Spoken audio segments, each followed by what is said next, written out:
Hello students, welcome to our channel. आज हम class 12th का एक इम्पॉर्टेंट टॉपिक पार्टनरशिप अकाउंटिंग जो है वो पढ़ेंगे। इस वीडियो में हम जो है इंट्रोडक्टरी पार्ट जो है पार्टनरशिप का वो हम समझेंगे कि पार्टनरशिप अकाउंट्स होता क्या है, कौन कौन से एक्ट है जिसके थ्रू इसको हम समझते हैं, फॉर्मुलेट करते हैं। तो सबसे पहले हम थोड़ा सा बेसिक पढ़ लेते हैं।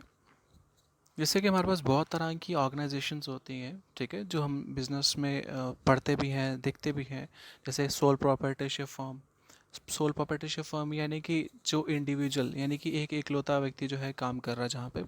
फिर joint ventures, Hindu undivided families, companies, partnership firms. ऐसे बहुत सारी जो है फर्म्स एंड ऑर्गेनाइजेशंस होती हैं, ठीक है। पार्टनरशिप फर्म भी एक होती है, एक ही है उसमें से। पार्टनरशिप फर्म का थोड़ा सा हम बेसिक पढ़ लेते हैं, आखिर ये होता क्या है। अब जो पार्टनरशिप है वो एक एक्ट के थ्रू जो है उसको हम समझना पड़ेगा हमें। पार्टनरशिप जो है उसका एक्ट है 1932। पार्टनरशिप, इंडियन पार्टनरशिप एक्ट 1932 का सेक्शन 4 उसका जो है उसका डेफिनेशन समझाता है हमें। और वो क्या समझाता है? Partnership is the relations between two और more persons who have agreed to share the profits of a business carried on by all और any of them acting for all. मतलब कि दो या दो से ज़्यादा व्यक्ति जब कभी भी एक साथ मिलकर कोई काम स्टार्ट करना चाहते हैं for the share of profits of business, यानी कि बिजनेस के प्रॉफिट्स, लॉसेस या जो भी उसका वर्क है उसको आपस में डिस्ट्रीब्यूट करके कोई साइमल्टेनियसली कुछ दो व्यक्ति या दो से ज़्यादा व्यक्ति मिलकर काम करना चाहते हैं, तो उसको हम पार्टनरशिप बोलेंगे, ठीक है। अब हम देख लेते हैं कि आखिर क्या फीचर्स हैं, क्या कैरेक्टरिस्टिक्स हैं जो हमें पार्टनरशिप को डिटेल में समझाती है और कैसे हम पहचान सकते हैं कि पार्टनरशिप जो है क्या है। सबसे पहला स्टेप है, सबसे पहला पॉइंट है टू और मोर पर्सन्स। जो हमारा पार्टनरशिप है वो हमेशा दो या दो से ज़्यादा पर्सन्स के थ्रू ही बनता है। पार्टनरशिप जो है दो या दो से ज़्यादा व्यक्ति, यानी कि जब कभी भी दो या दो से ज़्यादा व्यक्ति जो है आपस में मिलकर कोई नया काम स्टार्ट करेंगे for the purpose of profits, तो उसको हम पार्टनरशिप बोलेंगे। अब हमारा जो एक और एक्ट है बहुत ही इंपॉर्टेंट, हमें अकाउंटिंग में पढ़ना है, वो है कंपनीज एक्ट 2013। हालांकि 1956 एक्ट जो था इसका प्रीवियस एक्ट था, अभी रिवाइज होकर 2013 एक्ट बना है, जिसके थ्रू वो कहता है एज पर the companies act 2013 which is 50 in business whether banking और नॉन बैंकिंग, यानी कि 50 व्यक्ति मिलकर बिजनेस स्टार्ट कर सकते हैं, चाहे वो बैंकिंग हो चाहे वो नॉन बैंकिंग इंस्टीट्यूशंस हो। ये उसकी लिमिट एक्सीड लिमिट फिक्स की हुई है हमारे कंपनीज एक्ट ने। अब कंपनीज एक्ट होता क्या है वो हम आगे वाली वीडियोस में देखेंगे, पर मेन हमें फोकस रखना है पार्टनरशिप एक्ट पे, ठीक है। Agreement, second is agreement. अब एग्रीमेंट क्या है? अब एग्रीमेंट काफ़ी कॉमन सा वर्ड है, हमें सभी ने सुना हुआ है। एग्रीमेंट मीन्स एक लीगल बाइंडिंग। जैसे कोई भी काम करते हैं तो उसके बीच में एक एग्रीमेंट होता है, ठीक है। जिसको हम बोल सकते हैं कि दो व्यक्ति अगर सपोज काम कर रहे हैं, बिजनेस स्टार्ट करने वाला है, तो उनके बीच में आइदर रिटन और ओरल कन्वर्सेशन होगी जिसको हम एग्रीमेंट बोलेंगे। और एग्रीमेंट अगर ये रिटन फॉर्म में होगी तो उसको हम पार्टनरशिप डीड बोलेंगे। डीड मीन्स वो डॉक्यूमेंट जिसमें सारी डिटेल लिखी होगी कि क्या उनके बीच में एग्रीमेंट हुआ है, क्या बातचीत हुई है, जिसको हम आगे वाली स्लाइड्स में देखेंगे। Third is existence of business and profit motive, यानी कि इसमें बिजनेस के जो एग्जिस्टेंस होती है वो इसी बेसिस पे होती है ताकि जो भी प्रॉफिट होगा या लॉसेस होंगे वो हम इंटेंशनली आपस में डिवाइड करेंगे, जो भी रेशो उनके बीच डिसाइड होगा उसी के बेसिस पे, ठीक है। शेयरिंग ऑफ प्रॉफिट्स, यानी कि जैसे मैंने आपको पहले बताया यहाँ पे प्रॉफिट्स वगैरह जो भी होगा जो उन्होंने डिसाइड किया होगा, सपोज इक्वल डिस्ट्रीब्यूशन करनी है 7:3 की, 6:4 की रेशियो, जो भी उनका बीच डिसाइड होगा वो ही शेयर ऑफ प्रॉफिट जो है उसमें करेंगे। लेकिन अगर आपकी चैरिटेबल इंस्टीट्यूशन है, क्योंकि आपको पता है चैरिटेबल एक्टिविटीज़ या चैरिटेबल इंस्टीट्यूशन जो है प्रॉफिट के लिए काम नहीं करती, तो उसको हम पार्टनरशिप नहीं बोल सकते, ठीक है। वो ट्रस्ट के अंडर आएंगी या चैरिटीज़ के अंडर आएंगी जो कि एक सेपरेट ऑर्गेनाइजेशन होती हैं, ठीक है। Fifth point is business carried on by all और any of them acting for all, यानी कि बिजनेस में कोई भी व्यक्ति जो भी इंटेंशनली पार्टिसिपेट करना चाहता है किसी भी बिजनेस में, वो कर सकता है, लेकिन बिज़नेस में क्या चाहिए होता है हमें, लाइजन मीन्स कि सभी की मंजूरी चाहिए होती है। अगर दो या दो से ज़्यादा व्यक्ति बिज़नेस में एंटर होना चाहते हैं या एक कॉमन मिलकर कभी काम करना चाहते हैं, तो सभी की जो है सभी जो है उसकी एग्रीमेंट चाहिए होता है, कि यानी कि सब एग्री करना चाहिए कि हाँ हम वैलिड हैं, हम चाहते हैं कि हम सभी मिलकर काम करें, अदरवाइज एग्रीमेंट नहीं हो पाएगा। ठीक है। Sixth is relationship of principal and agent. अब प्रिंसिपल एंड एजेंट का जल्दी से समझ लेते हैं। एक एजेंट मीन्स कि सपोज मैं कोई काम करने वाला हूँ, ठीक है, अपने फ्रेंड के साथ दोनों मिलके करने वाले हैं। तो अगर मैं अगर कोई काम कर रहा हूँ जिसका हमारे बिज़नेस को बहुत ही ज़्यादा ज़रूरी है, सपोज़ मैं कोई मैन्युफैक्चरिंग कर रहा हूँ, वो मैन्युफैक्चरिंग का जो है मैं एज एन एजेंट ट्रीट कर सकता हूँ, अपने आप को एजेंट मान सकता हूँ। यानी कि मेरे बिज़नेस को अगर मैं वहाँ का एज ए वर्किंग पार्टनर हूँ, तो मुझे भी उतनी ही ज़रूरत है बिज़नेस की, और अगर मेरा फ्रेंड जो कि बिज़नेस में एज अ वर्किंग पार्टनर नहीं है, तो उसको भी बिज़नेस की या मेरी उतनी ही ज़रूरत है। तो ये बोलता है कि हम जो है कंपनी, मैं और एजेंट सभी जो है आपस में बाइंडेड होते हैं, यानी कि बंधे हुए होते हैं। चाहे हम जैसे भी काम करेंगे, हमें आपस में मिलकर ही काम करना पड़ेगा। अब देख लेते हैं, जैसे मैंने आपको पहले बताया, पार्टनरशिप डीड एक बहुत ही इंपॉर्टेंट डॉक्यूमेंट होता है पार्टनरशिप अकाउंटिंग का, जो कि 1932 एक्ट जो है हमारा पार्टनरशिप का, वो हमें समझाता है। अभी होता क्या है, ये एक रिटन एग्रीमेंट होता है, दो या दो से ज़्यादा पार्टनर जितने भी बिजनेस में एंटर होना चाहते हैं, उनके बीच में जितनी भी रिटर्न जो भी डिसाइड चीज़ें डिसाइड हुई होती हैं, सपोज़ कि उसमें क्या उसका प्रॉफिट शेयरिंग रेशो क्या रहेगा, लॉस अगर होगा तो कैसे डिस्ट्रीब्यूशन होगा, कैपिटल कैसे लाएंगे, वो हम आगे देखते हैं कि क्या क्या चीज़ें इसमें होगी। पर मेन आपको याद रखना है कि पार्टनरशिप डीड जो है एक बहुत ही इंपॉर्टेंट डॉक्यूमेंट है पार्टनरशिप अकाउंटिंग का। ठीक है। अब पार्टनरशिप डीड जो है उसको हम आर्टिकल ऑफ पार्टनरशिप भी बोलते हैं। पार्टनरशिप डीड में क्या क्या चीज़ें रहती हैं, जल्दी से देख लेते हैं। Name and address of the firm as well as partners, यानी कि पार्टनर्स के पूरी कंप्लीट इन्फॉर्मेशन रहती है, क्या है, कौन है, कहाँ से बिलोंगिंगनेस है उनकी, सब कुछ। क्या पार्टनरशिप का नेचर है, किस बिजनेस के में पार्टनरशिप करना चाहते हैं। इंटरेस्ट ऑन कैपिटल, कैपिटल क्या होता था, कैपिटल मीन्स वो हिस्सा जो पार्टनर्स बिजनेस में इन्वेस्ट करेंगे। अब पार्टनर्स अगर बिजनेस में इन्वेस्ट करेंगे तो उसके बेसिस पे इंटरेस्ट भी अपने चार्ज करेंगे फर्म से, पार्टनरशिप फर्म से। तो इंटरेस्ट ऑन कैपिटल पहले से डिसाइड होता है कि किस रेशोज़ पे, यानी कि 5%, 10%, 20% क्या इंटरेस्ट ऑन कैपिटल रहेगा, ये पहले से डिसाइडेड होता है। Drawings and interest on drawings, यानी कि अगर वो बिजनेस से फॉर पर्सनल पर्पज़ के लिए पैसा विड्रॉ करें, जिसको हम ड्राइंग्स बोलते हैं, वो ड्राइंग्स कितना रेशो रहेगा, यानी कि एक पार्टनर कितना पैसा विड्रॉ कर सकता है, और अगर वो विड्रॉ करेगा तो उसके ऊपर कितना इंटरेस्ट, कितने परसेंटेज ऑफ इंटरेस्ट चार्ज किया जाएगा। प्रॉफिट शेयरिंग रेशो, यानी कि क्या प्रॉफिट शेयरिंग रेशो रहेगा, क्या इक्वल रहेगा, क्या सपोज कोई जो भी रेशो रहेगी उनके बीच, वो डिसाइडेड होता है। इंटरेस्ट ऑन लोन, अगर कोई बिजनेस से लोन ले रहा है तो उसको लोन को किस किस रेट ऑफ इंटरेस्ट से चार्ज किया जाएगा, यानी कि क्या रेट ऑफ इंटरेस्ट रहेगा उसमें। पार्टनर की सैलरी, अगर सपोज़ आप उसको कैपिटल बेसिस पे नहीं रख रहे, आप उसको जो है सैलरी बेसिस पे रख रहे हो, कमीशन बेसिस पे रख रहे हो, तो उसकी सैलरी कमीशन जो है ऑलरेडी डिसाइडेड होगी।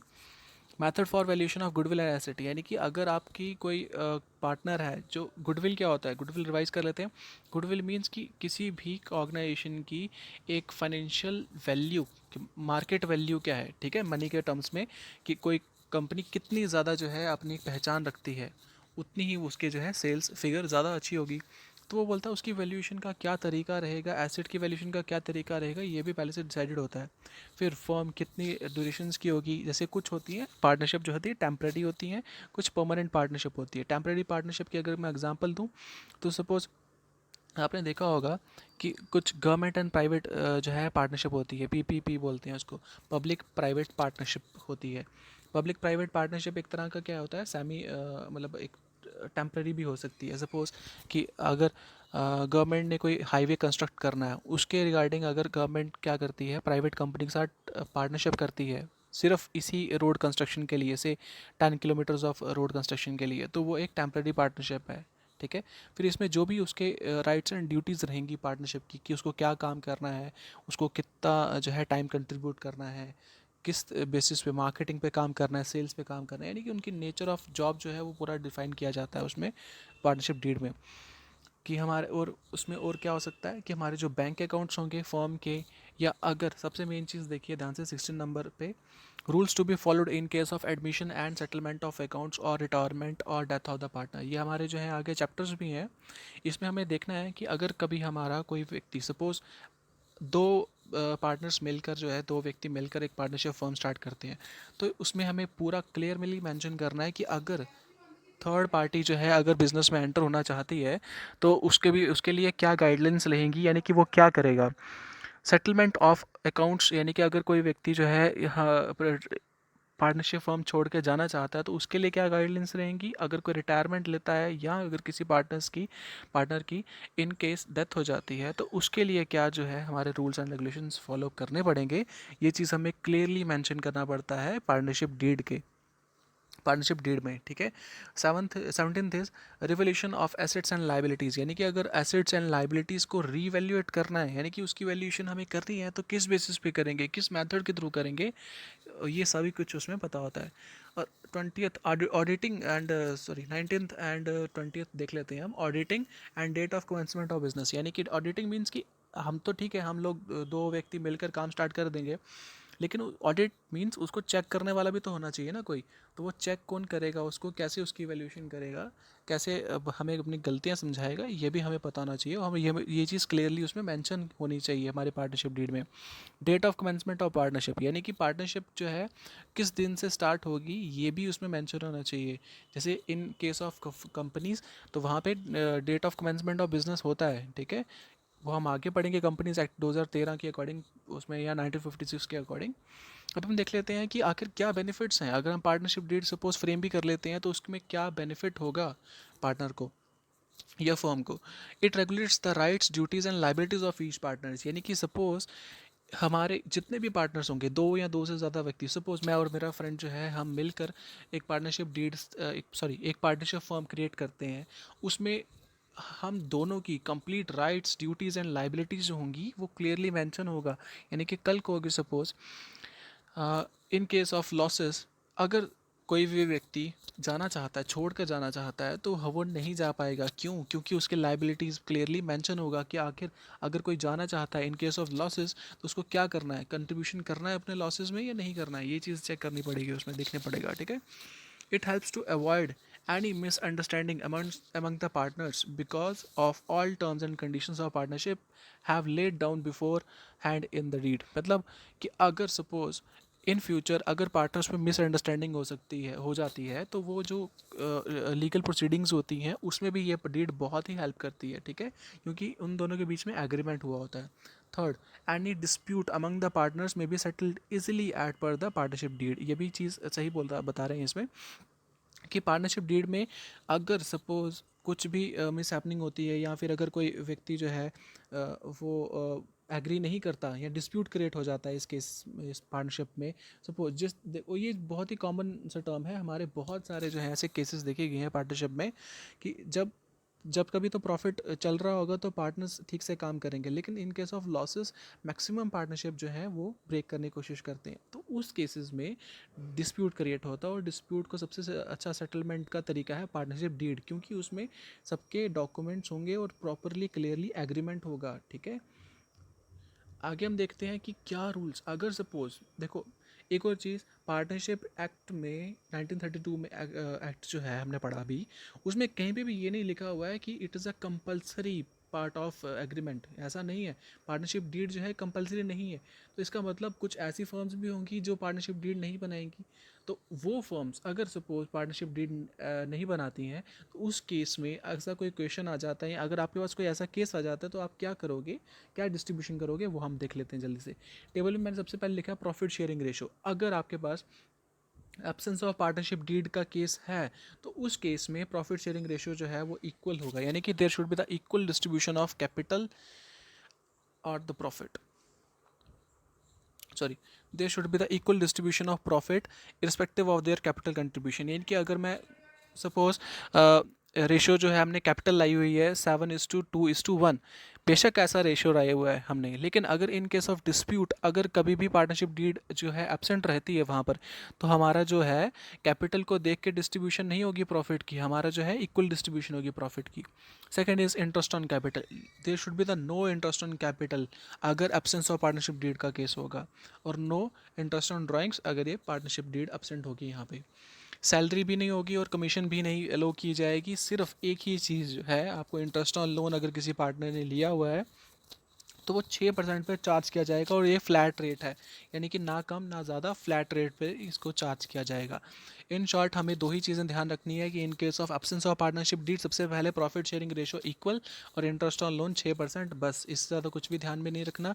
और हाँ, अगर पार्टनरशिप डीड प्रेजेंट होगी तो उसमें हमें डिफरेंट चीज़ें मैंशन होंगी ऑलरेडी क्वेश्चंस में, या हमारे जो भी केसेस दिए होंगे हमें उसमें ऑलरेडी मैंशन होगा। ठीक है, थैंक यू फ्रेंड्स। प्लीज़ हमारा चैनल सब्सक्राइब कीजिए, और हमारे लिए कोई भी सजेशंस हैं तो प्लीज़ कमेंट बॉक्स में मेंशन कीजिए। Thank you and have a nice day.